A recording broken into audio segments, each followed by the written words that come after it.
Setelah dihancurkannya kaum Jabbarin 'Ad, Allah Subhanahu wa Ta'ala mengutus keturunan ke-9 dari Nabi Nuh alaihissalam untuk mengajak bangsa kaum Samud agar kembali ke ajaran tauhid nenek moyangnya.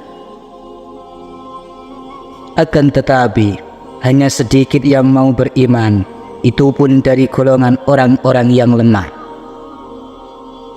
Ia adalah Nabi Soleh alaihissalam bin Ubaid bin Ashif bin Mashid bin Salih bin Jasir bin Samud bin Jasim bin Aram bin Syam bin Nuh alaihissalam. Di dalam atlas sejarah para nabi dan rasul, Nabi Soleh alaihissalam hidup di antara tahun 2150 sebelum Masehi sampai 2080 sebelum Masehi. Bagaimana ceritanya? Mari kita simak video ini sampai akhir. Bismillahirrahmanirrahim. Saudara-saudaraku yang dirahmati oleh Allah Subhanahu wa Ta'ala, setelah kaum Jabbarin 'Ad dimusnahkan oleh Allah Subhanahu wa Ta'ala, keturunan sepupunya yakni bangsa kaum Samud memilih tinggal di gunung-gunung yang lebih terlindungi, yakni dengan mengukir batu gunung untuk tempat tinggal. Pemukiman mereka dikenal dengan Hijr, wilayah antara Hijaz dan Syam yang sekarang disebut dengan Madain Soleh. Kurang lebihnya 22 km arah timur laut kota Al-Ula Madinah. 2 abad setelah dihancurkannya kaum Jabbarin 'Ad atau akhir milenium ketiga sebelum Masehi, Allah Subhanahu wa Ta'ala mengutus Nabi Soleh pada mereka. Nabi Soleh mengajak bangsa kaum Samud untuk kembali pada agama tauhid, tetapi hanya sedikit yang mau beriman, itu pun dari golongan orang-orang yang lemah. Pada suatu ketika, pimpinan kaum bangsa Samud menantang Nabi Soleh dengan mengucapkan, "Perlihatkanlah mukjizatmu pada kami." Lantas Nabi Soleh menjawab, "Apa mukjizat yang kalian kehendaki?" Lantas pimpinan bangsa kaum Samud mengatakan, "Ikutlah bersama kami saat perayaan hari besar," pintanya. Kaum bangsa Samud terbiasa memperingati hari raya tahunan di kuil dengan perayaan yang sangat meriah. Mereka berbondong-bondong untuk melakukan pemujaan dan untuk mengaturkan doa-doa.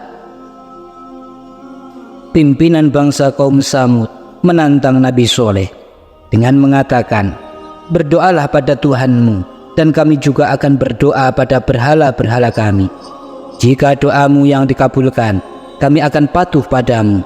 Tapi jika doa kami yang dikabulkan, maka kamu harus patuh kepada kami." Lantas Nabi Soleh menyanggupi dari pimpinan bangsa kaum Samud tersebut. Hari yang dinanti pun tiba. Bangsa kaum Samud berparade ke kuil dengan mengarak berhala-berhalanya. Kemudian pimpinan mereka maju untuk memimpin doa-doa mereka. Ia berdoa agar doa Nabi Soleh tidak dikabulkan. Lalu seorang pemimpin mereka, yakni Junda bin Amr bin Jawas, menantang Nabi Soleh, "Hai Soleh, keluarkan untuk kami dari batu ini." Seekor unta berperut besar dan berbulu lebat. Mereka menyebut batu tersebut dengan sebutan Batu Kasibah. Batu gunung yang sangat besar, yang terpisah dan memencil dari yang lain.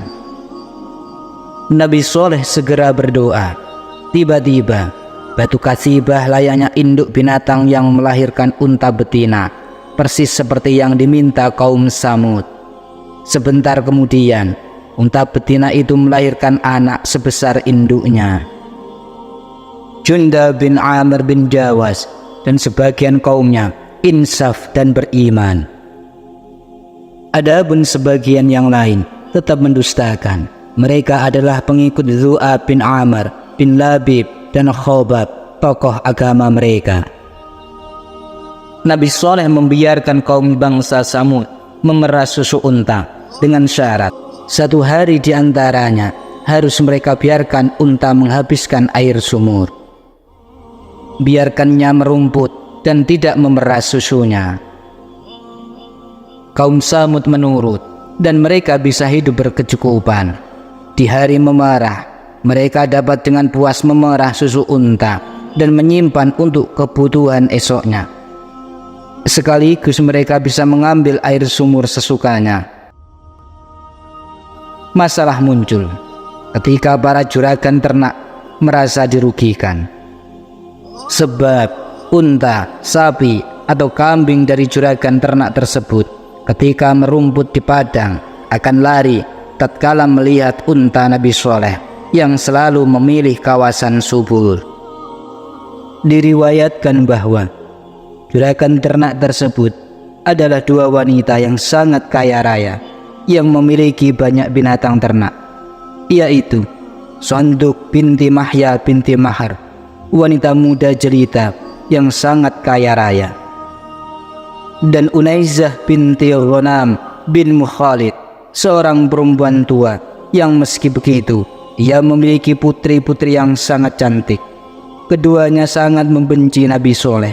Untuk itu Sonduk merayu Khobab, seorang laki-laki kaumnya, untuk menyembelih unta Nabi Soleh alaihissalam dan berjanji akan menyerahkan dirinya.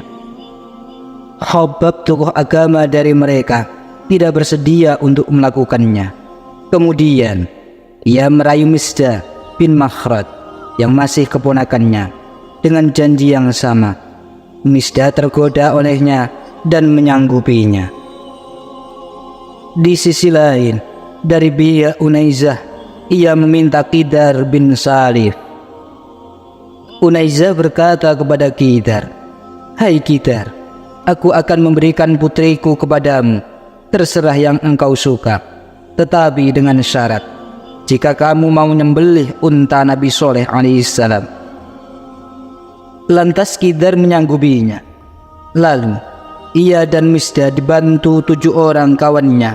Mereka berangkat memburu unta Nabi Soleh alaihissalam. Dari balik pohon, Qidar dan Misdah melepaskan anak panahnya. Panah meluncur dan tepat mengenai sasaran yang dituju. Unta Nabi Soleh alaihissalam ditangkap lalu disembelih.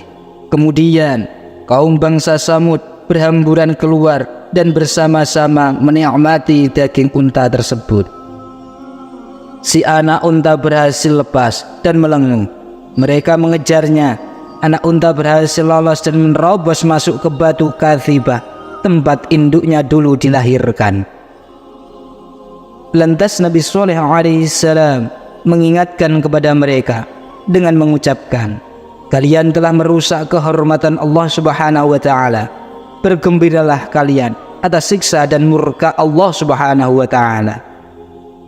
Kemudian mereka menghina, menertawakan dan mengolok-ngolok Nabi Soleh alaihissalam dengan mengucapkan, "Wahai Soleh, kapan itu terjadi dan apa tanda-tandanya?"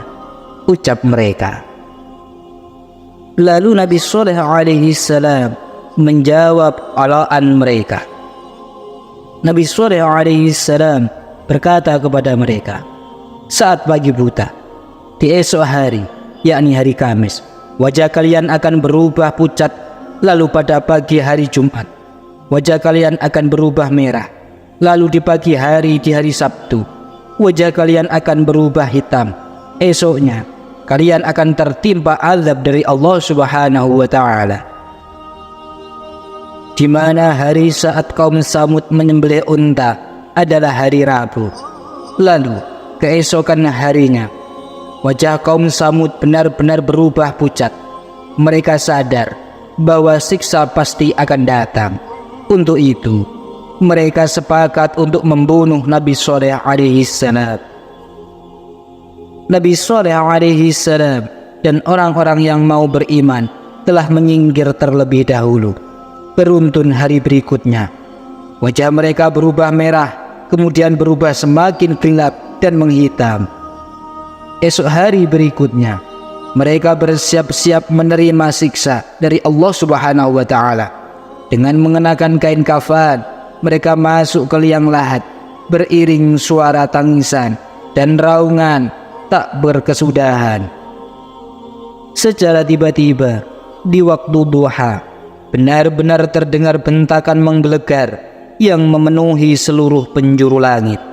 Beruntun, gempa yang sangat dahsyat dan tanah longsor melumat tubuh gembur mereka.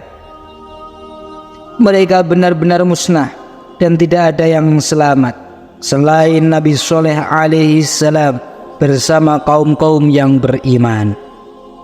Setelah kejadian tersebut, Nabi Soleh alaihi salam berpindah ke Ramlah, Palestina, lalu terus menuju Hijaz dan menempat di sana hingga ia wafat. Ada versi lain menyebutkan bahwa Nabi Soleh alaihi salam wafat di Palestina. Menurut pendapat yang lain, Nabi Soleh dimakamkan di Mugharah, komplek Jami'ul Al-Abiyad di Ramlah.